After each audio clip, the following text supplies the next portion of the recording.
Okay, जोहार, जय भीम, जय संविधान, जय प्रकृति। धरती माता की जय बोलना जरूरी है। इस धरती पे हम लोग रह रहे हैं, ठीक है। और आप सभी को मेरा क्रांतिकारी जोहार। और अभी सुनील भाई कह रहे थे कि मैं मायूस हूँ, तो सुनील भाई से कहना चाहता हूँ मायूस नहीं होना। क्या है कि आपने इस काम धंधे के सीजन पे भी इतने सारे साथी और किसान भाई और हमारे बुजुर्ग वरिष्ठ साथी और युवा साथी एकत्रित हुए, ये बड़ी बात है। एक बार जोरदार तालियां बजाइए सुनील भाई, क्योंकि इस मेहनत के साथ आप काम कर रहे हैं। निश्चित तौर पे जो साथी नहीं आ पाए वो कहीं ना कहीं काम में उलझ गए होंगे, उनकी कोई मजबूरी रही होगी, लेकिन वो शायद हो सकता है कि 18 तारीख के दिन का समय निकाले, आज नहीं आ पाए होंगे, लेकिन आपका मैसेज सब जगह पहुंच चुका है। इस बात का मुझे पूरा विश्वास है और बहुत बेहतरीन आपको और आपकी पूरी टीम काम करिए। एक बार पूरी टीम के लिए तालियां बजाइए सर। वो दीपालपुर की बहुत शानदार काम कर रही है। और हम लोग जिस मुद्दे के लिए आए हैं, आपको हमारे प्रदेश अध्यक्ष भाई पवन डावर जी और बाबूलाल बघेल जी ने और पवन हिरवार जी ने अच्छे से बता ही दिया है। फिर भी बताना चाहता हूं कि 18 तारीख का जो आंदोलन है, ये हमारा आपका आंदोलन है, ये हमारी पीढ़ियों को बचाने का आंदोलन है। ये आंदोलन हमारे लिए नहीं कर रहे हैं, हम हमारी पीढ़ियों को बचाने के लिए आंदोलन कर रहे हैं, ताकि पीढ़ियां सुरक्षित हो जाए, उनके हक अधिकार सुरक्षित हो जाए। ये आंदोलन है संविधान को बचाने का, यह आंदोलन है आरक्षण को बचाने का, और ये आंदोलन है हमारी पीढ़ियों को बचाने का। इस हिसाब से आप लोगों को 18 तारीख को अपने अपने घरों से निकल कर आना है। अभी हमारे भाई लोगों ने बताया कि पूरे देश भर से अलग अलग जगह से बुद्धिजीवी साथी आने वाले हैं, युवा साथी आने वाले हैं, पूरे मध्य प्रदेश के अलग अलग गांवों से साथी आने वाले हैं। एक दिन में हम लोग 4-4, 5-5 जगह मीटिंगें कर रहे हैं। और हमारे साथी लोग भी लगातार, कोई मंदसौर जा रहा है, कोई नीमच जा रहा है, कोई भोपाल में जाके मीटिंग कर रहे हैं, कोई इंदौर में मीटिंग कर रहे हैं, कोई कोचिंगों में जा रहे हैं, कोई लाइब्रेरियों में जा रहे हैं, कोई अलग अलग गाँवों में जाकर मीटिंग कर रहे हैं। ऐसी मीटिंगें सब जगह चल रही है और सब जगह पूरी तैयारी है कि अधिक से अधिक संख्या में पहुंचेंगे और भोपाल में हम हमारी ताकत दिखाएंगे। यह आंदोलन ST, SC, OBC और माइनॉरिटी समाज सभी का है। जो संविधान को मानते हैं वो सब लोग वहां पर आ रहे हैं। वो इसलिए आ रहे हैं कि हमारे बच्चे जो पढ़ाई करते हैं, जिनकी नौकरियां नहीं लग रही, उनकी नौकरी लगाई जाए। हमारे भाई ने बताया जैसे कि हम लोग चाहते हैं कि जितने भी युवा है, इनको युवाओं को भी रोजगार की गारंटी होनी चाहिए। आज युवा बेरोजगार है, हमारी जमीनें छीनी जा रही है, हमारे पास खेती करने के लिए जमीन नहीं बची। युवा करेगा तो क्या करेगा?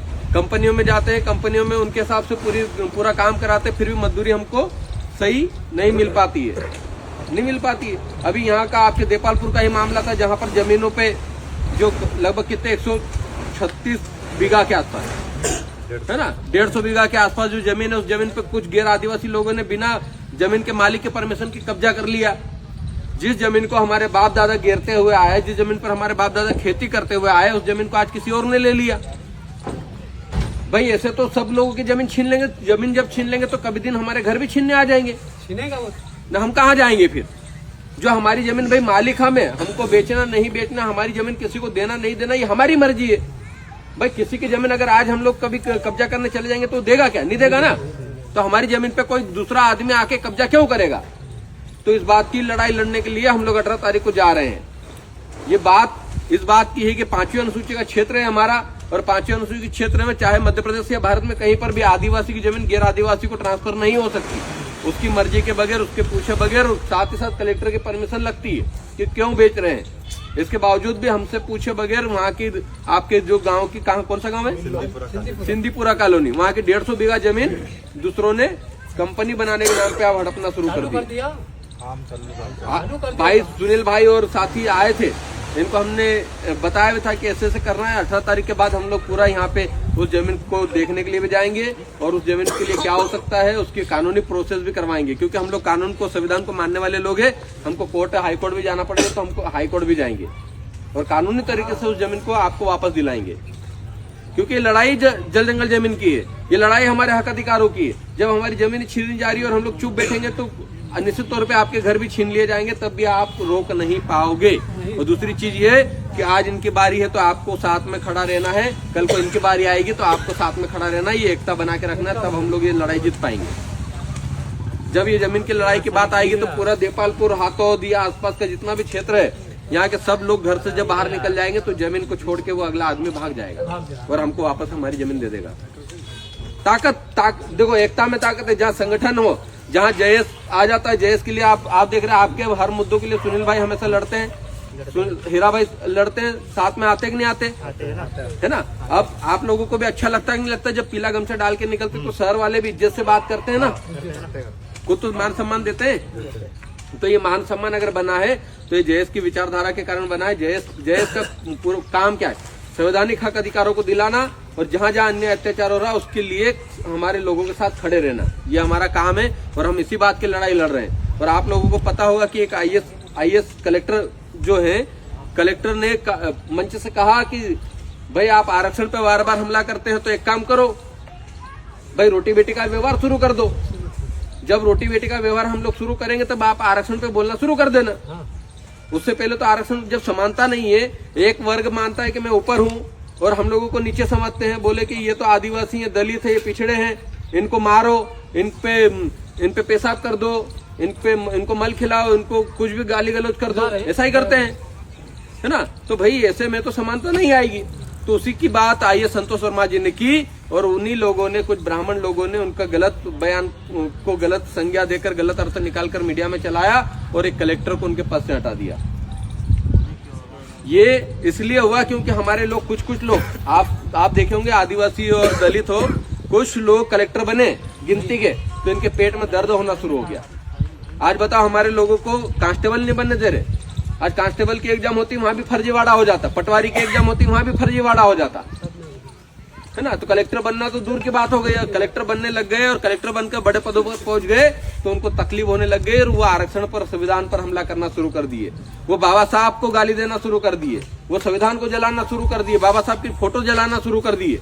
आप देख रहे होंगे, जो साथी सोशल मीडिया चलाते हो देख रहे होंगे किस प्रकार एक अनिल मिश्रा जो ग्वालियर का है, अभी वो जेल में बंद है, तो उसके लिए भी हम लोगों को मेहनत करनी पड़ी, उस पर एफआईआर कराने के लिए मेहनत करनी पड़ी। या हमारे व्यक्ति जरा सा लड़ाई झगड़ा करके थाने पहुंच जाते तो हमारे ऊपर तो तत्काल मुकदमा दर्ज हो जाता ना। और हम लोग अगर हमारी हक की बात करने के लिए एफआईआर दर्ज करवाने जाते हैं तो कई घंटे लग जाते, फिर हमको पवन भाई या सुनील भाई, ये सब इन लोगों को फोन लगाना पड़ता है थाने पे, तब जाके एफआईआर दर्ज होती है।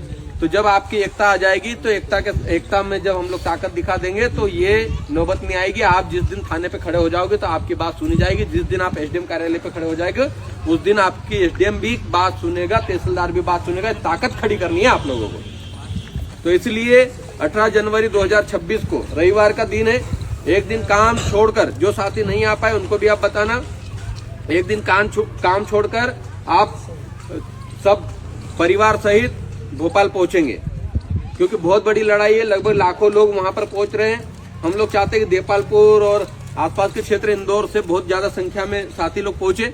आपका प्रतिनिधित्व दिखेगा। यहाँ से जब गाड़ियां जाएगी तो यहाँ के इंटेलिजेंस जो डिपार्टमेंट है, यहाँ का पुलिस प्रशासन हो या एसडीएम हो, उनको पता रहेगा कि यहाँ से कितनी गाड़ियां गई।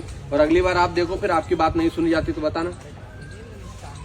तो ये ताकत हम आप लोगों की ताकत बनाना चाहते हैं। हम चाहते हैं कि यहाँ के स्थानीय साथी जो भी हैं, जो काम कर रहे हैं, जो समाज के लिए लड़ते हैं, उनकी ताकत बने, आप लोगों की ताकत बने। अगर एक भी व्यक्ति पीला गमछा डालकर अगर एसडीएम कार्यालय में खड़ा हो जाता है तो उससे भी इज्जत से बात एसडीएम करना चाहिए। ये ताकत हम आप लोगों की बनाना चाहते हैं, इसलिए हम लोग ये मेहनत कर रहे हैं। और गांव-गांव में लगभग 100-150 गाँव में हमारी मीटिंग हो चुकी है। अलग अलग गाँव में मीटिंगें चल रही है और सब जगह अलग अलग लोग लगे हुए। आज ही के दिन अलग अलग जगह और मीटिंग चल रही है। तो 18 तारीख को इसलिए जाना जरूरी है।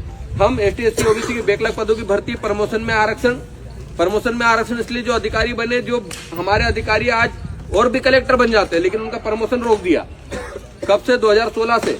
अगर वो प्रमोशन हो जाते तो वहां के 4 लाख पद और खाली हो जाते, तो 6 लाख और 4 लाख 10 लाख पद हो जाते। 10 लाख पदों पे वैकेंसी निकलती तो 10 लाख परिवार आज हमारे सुरक्षित हो जाते और हमारे लोग बड़े बड़े पदों पर पहुंच जाते। तो उनको रोक दिया कि ये प्रमोट होके, प्रमोशन ले लेके कलेक्टर बनने लग गए, बड़े बड़े सचिव पद तक पहुंच गए, तो इनको पेट में जल दुखने लग गया। दूसरी बात, हम लोग आपकी इस बात की भी लड़ाई लड़ रहे हैं कि आप सब किसान हैं, अपने खेत में फसल पकती है, हमारी फसल के सही दाम नहीं मिलते हैं। और MSP में जबकि मक्का का भाव 2400 रुपए 2700 रुपए है और हमको यहाँ किस भाव में लेते हैं? 1100-1200 रुपए में। तो हमको फसल का सही दाम मिले, इस बात की भी लड़ाई उस दिन हम लोग लड़ने वाले हैं। ये मुद्दा भी वहाँ पर 18 तारीख को रखा हम लोगों ने, तो इसके लिए भी आप लोगों को आना है। 5वीं अनुसूची जमीन को बचाने के लिए मुद्दा रखा है, इसके लिए आप लोगों को आना है। आप लोगों को 2 मिनट रुक जाओ, है ना। आपको इसलिए भी आना है कि हमारे बच्चों का भविष्य सुधरे और हम लोग संविधान का राज और संविधान की ताकत को पूरे देश के लोग एक साथ मिलकर भोपाल में बता पाए। भोपाल का प्रदेश का कार्यक्रम नहीं है, वहाँ पूरे देश भर के लोग पहुंच रहे हैं। देश भर के, उत्तर प्रदेश से, बिहार से, झारखंड से, दिल्ली से, महाराष्ट्र, गुजरात, राजस्थान, छत्तीसगढ़, झारखंड, सब जगह से लोग वहाँ पर पहुंच रहे हैं। और सब लोग एक साथ बोलेंगे कि हम लोग संविधान को मानेंगे और हमारे हक अधिकारों को लागू करवा कर हम लोग यहाँ से जाएंगे। तो इस बात की हम लोग लड़ाई लड़ रहे, तो एक दिन का समय निकालकर आप लोगों को 18 तारीख को आना है पूरी ताकत के साथ। सब लोग, मुझे लगता है कि देपालपुर से सुनील भाई और हीरा भाई, जिस तरीके से आप सब साथी मेहनत कर रहे हैं, जिन साथियों को मैं नाम नहीं ले पा रहा हूँ, आप सब मेहनत कर रहे हैं। मुझे लगता है कि यहाँ से 100 प्लस गाड़ियां तो कम से कम निकल के जाएगी। ठीक है, आओगे ना? पूरी ताकत के साथ आओगे, जोर से बोलो, पूरी ताकत के साथ, है ना? पूरी ताकत के साथ आना है। और भोपाल सुबह सुबह हमको 9 से 10 बजे के बीच में भोपाल पहुंचना है। भोपाल में हमारा भेल दशहरा मैदान जो गोविंदपुरा में है, वहां पर हमारा कार्यक्रम रखा है, जिसमें लाखों लोग शामिल होंगे। सब अलग अलग दिशा से आएंगे। आप लोग इंदौर आओगे, इंदौर में एक साथ आज टोल टैक्स के यहाँ पे जो देवास बाईपास पे टोल टैक्स है, वहाँ पे सबकी गाड़ियां एकत्रित करके सब एक साथ निकलेंगे। लगभग पवन भाई ने बता दिया 5-6 हजार गाड़ियां इंदौर से निकल कर जाएगी, जिसमें देपालपुर की भी गाड़ियां शामिल रहेगी। तो आप सब पूरी ताकत के साथ पहुंचे। ये हमारे हक अधिकारों के बचाने की लड़ाई है। हम ओबीसी समाज का जो 13% होल्ड है उसकी भी लड़ाई लड़ रहे हैं। और हम तो कहते हैं भाई, जिसकी जितनी जनसंख्या उसको उतनी हिस्सेदारी मिलनी चाहिए। 10% लोग आज ये देखिए कि जो 10% है वो 50% आरक्षण लेके बैठे हुए हैं और हमको आरक्षण का टोंट मारते, बोले ये आरक्षण से आ गया, ये आरक्षण से आ गया। ये नहीं बताते कि हम 10% है, 50% सीटें हमारे पास है, वो ये नहीं बताते हैं। इसीलिए हम लोग कह रहे हैं कि अब 10% की करो विदाई, 90% की बारी आई। ठीक है, तो अब 10% की विदाई करनी है और 90% का राज लाना है। जब तक 90% का इस देश के मूल निवासियों का राज नहीं आएगा, तब तक ये हमारे लोगों के सरों पर पेशाब करते रहेंगे, तब तक ये थूक चटवाते रहेंगे, तब तक ये मल खिलाते रहेंगे। और अगर इससे निजात पानी है तो एकता बना के रखो और एकता के साथ 18 जनवरी 2026 को भोपाल पहुंचना है। आप लोगों को ठान के चलना। देखो भाई, ये लड़ाई हमारे घर की भी नहीं है। हम इसलिए आए हैं क्योंकि हम आप सब एक परिवार का हिस्सा हैं। हम आप सबकी लड़ाई को लड़ रहे हैं। हम आपके लिए अगर जान देनी पड़े तो जान देने के लिए तैयार है। पहली गोली खानी पड़े तो गोली खाने के लिए हम लोग तैयार खड़े हैं। बस आप लोगों को साथ में खड़े रह जाना है। बस आप साथ में खड़े रह जाओगे, हमको हिम्मत मिल जाती है। जैसे अभी सुनील भाई डर रहे थे, बोलने से झिझक रहे थे, धीरे धीरे करके सुनील भाई भी हमसे अच्छा बोलना सीखेंगे, बात करना सीखेंगे। आप में से कई साथी जो बात रखते हैं वो बात करना सीखेंगे, क्योंकि धीरे धीरे सब लोग सीखते हैं। एक प्लेटफॉर्म मिला आपको जयेश के रूप में, जय आदिवासी युवा शक्ति के रूप में। इसके विचारधारा के साथ जुड़िए, क्योंकि हम लोग कोई राजनीति करने, कोई वोट मांगने के लिए नहीं आए। हम सिर्फ आपके अधिकारों की रक्षा करने के लिए आए हैं। हमारा कोई दूसरा उद्देश्य नहीं। हम लोग चाहते हैं कि इस देश का जो मूल मालिक है वो शान से जिए और लोग भी उसको मालिक की नजरों से देखना चाहिए, उनको वो सम्मान देना चाहिए। इस बात की हम लोग लड़ाई लड़ रहे हैं। तो हमारी लड़ाई, इस लड़ाई में बाकी की सभी बातें हमारे भाइयों ने बता दी, तो बार बार रिपीट करूंगा तो समय भी जाएगा। और दूसरा, आपको भी अगर काम कुछ हो तो वो भी आप, आधा दिन तो बचा है, अभी कर लीजिएगा। और 18 तारीख को आप फिर पुनः निवेदन कर रहा हूँ आप सभी से कि 18 तारीख के दिन आप छुट्टी ले लीजिए। काम पे जाते हो काम की छुट्टी ले लीजिए। खेत में पानी लगाना हो तो 2 दिन पहले ही पानी देकर फ्री हो जाइए। ठीक है, लेकिन 18 तारीख को जरूर पूरी ताकत के साथ भोपाल पहुंचे। हम भोपाल में मुलाकात करेंगे और मैं सब आप सभी का इंतजार करूंगा। हम सब वहां पर भोपाल में मिलेंगे। ठीक है, पूरी ताकत के साथ हम लोग भोपाल पहुंचेंगे ना। बहुत बहुत धन्यवाद। जोहार, जय भीम, जय संविधान।